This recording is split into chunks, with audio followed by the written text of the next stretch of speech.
Pertama tentu kami sampaikan apresiasi. Kami senang sekali dua senior kami duduk di sini, Pak Rosan, Pak Erick Thohir, yang kami percaya bahwa di tangan Bapak nanti ke depan dan antara akan jauh lebih baik dalam mengelola BUMN. Tentu kami sampaikan terima kasih atas kerja keras Pak Rosan, Pak Erick Thohir, Pak Doni Oskaria, kemudian Pak Tiko dan semua yang hadir di sini untuk bagaimana mewujudkan cita-cita besar dari Presiden Prabowo untuk membangun kemanfaatan di tengah-tengah masyarakat. Awalnya, Pak, saya hampir sama dengan seluruh masyarakat Indonesia yang skeptis dengan hadirnya Danantara di awal berdiri dulu. Tapi kemudian kemarin, atas inisiasi dari Pak Doni Oskaria, kami diajak beliau untuk FGD secara maraton berhari-hari, Pak.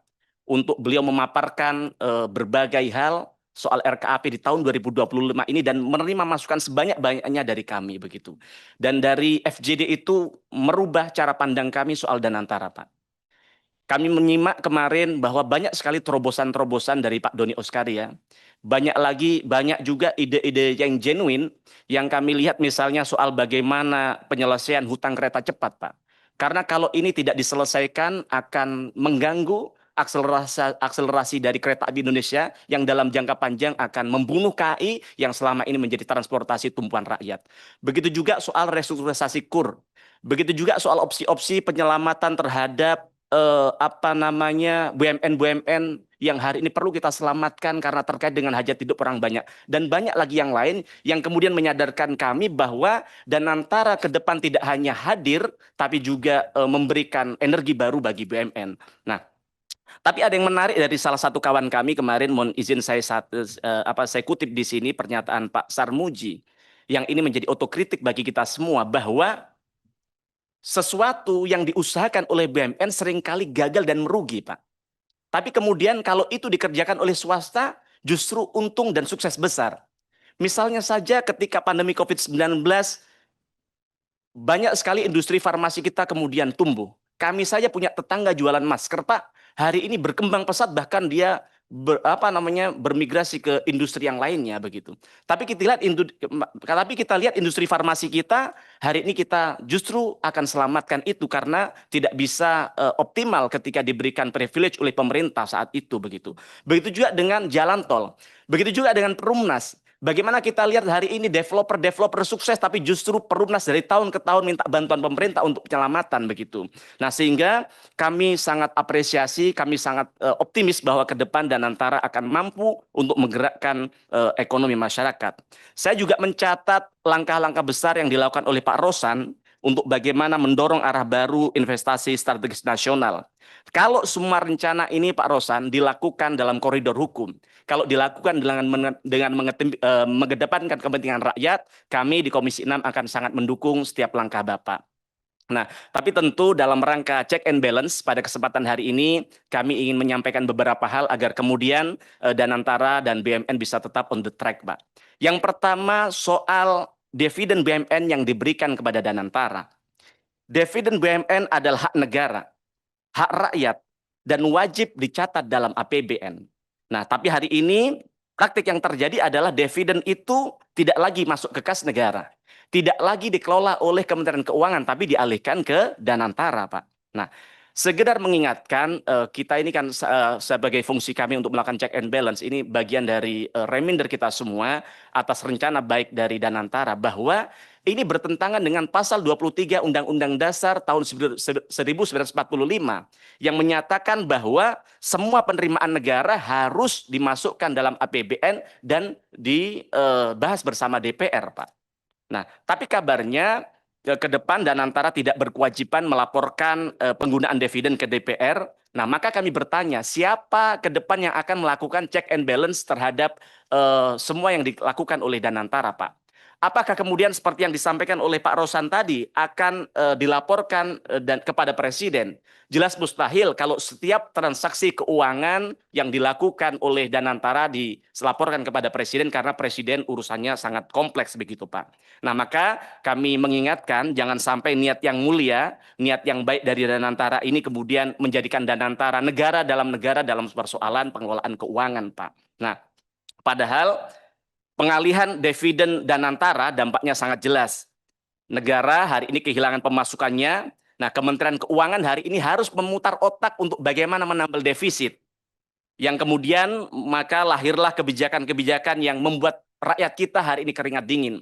Bagaimana Pak Rosan melihat bahwa rakyat kita hari ini mereka jualan online di Shopee, di TikTok, di Tokopedia, dipajaki, Pak.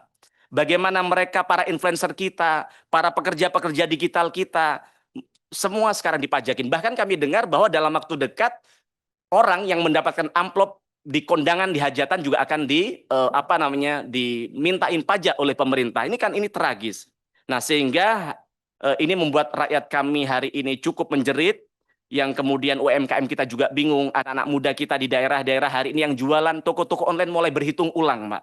Nah, maka ini adalah bagian dari dampaknya sumber utama penerimaan negara yang hilang karena dividen hari ini diberikan kepada Danantara. Nah, maka pertanyaannya, kalau memang dividen BUMN diserahkan ke Danantara, maka pertanyaan saya adalah, apa jaminan bahwa Danantara bisa mengelola uang ini lebih baik daripada dikelola Kementerian Keuangan, Pak? Daripada dikelola negara, begitu. Nah, kita aja bicara misalnya soal 90 triliun, Pak. 90 triliun kalau diberikan beras, Pak. Masya Allah, itu dapat menghidupin rakyat kita yang kelaparan di desa-desa. 90 triliun kalau dibuat untuk meningkatkan pendidikan rakyat, maka akan meningkatkan kualitas sekolah-sekolah kita. Pak Rosan, Pak Erick Thohir mungkin hari ini sering mendengar berita bahwa ada ketimpangan, ada sebuah ironi bahwa sekolah-sekolah swasta antri bertahun-tahun, Pak. Tapi justru di sekolah-sekolah negeri, Pak Rosan, hari ini yang daftar hanya 1 siswa, yang kemudian memaksa sekolah untuk menutup sekolahnya. Karena apa? Karena kualitasnya menurun. Rakyat lebih percaya kepada sekolah swasta daripada sekolah negeri. Maka harapan kami, dana yang begitu besar yang harusnya bisa meningkatkan kualitas pendidikan, bisa menghidupi rakyat, ini bisa benar-benar dimanfaatkan dengan optimal. Maka kami di DPR tidak akan tinggal diam, kami akan pastikan bahwa uang rakyat harus kembali kepada rakyat. Bahwa setiap rupiah dividen yang diberikan negara kepada Danantara harus bisa dipertanggungjawabkan, harus bisa diaudit, harus bisa dipantau agar ke depan semuanya bisa sesuai dengan harapan kita semua, begitu. Nah, maka harapan kami sebelum kita berbicara lebih jauh, tupoksinya harus diperjelas karena kami lihat sampai hari ini, jangankan rakyat, kami saja di Komisi 6 masih bingung tupoksi antara Kementerian BUMN dan juga BPI Danantara. Maka ke depan ketika ada sebuah fraud, ada sebuah kegagalan, jangan terjadi blame shifting yang kemudian saling menyalahkan antara Kementerian BUMN dan juga Danantara, begitu. Kemudian kami juga mengingatkan bahwa ada istilahnya jas merah, Pak. Jangan pernah sekali-kali melupakan sejarah. Itu pesan dan ajaran penting dari para founding father kita, pendiri bangsa kita. Kalau kami lihat hari ini, tiba-tiba Danantara belum pernah rapat bersama Komisi 6, yang kami lihat tiba-tiba semua baliho, semua media-media promosi sudah berubah dari BUMN ke Danantara, Pak. Begitu juga dengan logo-logo yang dipakai baju para BUMN kita sekarang sudah berganti Danantara, begitu. Mohon izin, apakah seburuk itu BUMN selama ini? Izin, Menteri BUMN-nya masih ada, Pak. Lembaga BUMN masih ada. Dan selama ini apakah BUMN buruk? Tidak. Saya Mufti Anam menyaksikan dari tempat ini 5 tahun. Kami melihat bahwa banyak sekali transformasi yang sukses dilakukan Pak Erick Thohir dalam memimpin BUMN. Tapi mohon izin, apakah saya dekat dengan Pak Erick Thohir? Tidak. WA juga jarang dibalas kadang, Pak. Loh, ya. Beliau datang 2 kali di tempat kami, di rumah kami, di Banyuwangi, di Pasuruan, di mertua kami tidak pernah dikabari, tidak apa-apa. Banyak urusan konstituen kami tidak deliver, bahkan satu pun tidak deliver dari beliau, kami tidak apa-apa. Tapi di tempat ini kami harus profesional mengakui bahwa Pak Erick Thohir sukses dalam mentransformasi BUMN. Walaupun kami lihat hari-hari ini kita lihat bahwa ada Pertamina, ada BRI dan sebagainya yang terjadi skandal, tapi kita tidak menafikan bahwa banyak sekali yang kemudian transformasi sukses dilakukan. Apakah Bapak mau kemudian apa yang sudah Bapak lakukan hari ini, misalnya dilakukan oleh Pak Doni Oskaria. Kemarin saya puji Pak Doni. Pak Doni begitu cerdas karena semua BUMN hafal, 1087 BUMN hafal, Pak. 1087 beliau hafal persoalan dan masalahnya. 1043 beliau hafal persoalannya.